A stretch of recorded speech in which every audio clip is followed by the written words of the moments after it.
కావలెను.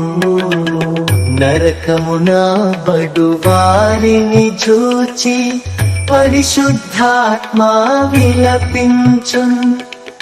నరుల ఆదరణయగు తండ్రిన్ నరులెట్లాదరింపగలరు.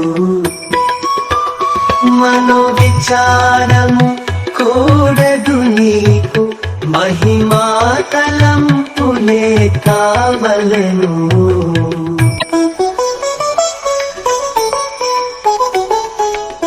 నీ పాపముల కట్టు చూడను, నీలోను నాశను జూతును.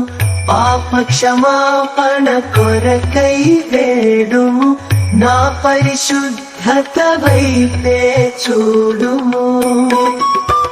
మనోవిచారము కూడదు నీకు, మహిమా తలంపులే కావలెను.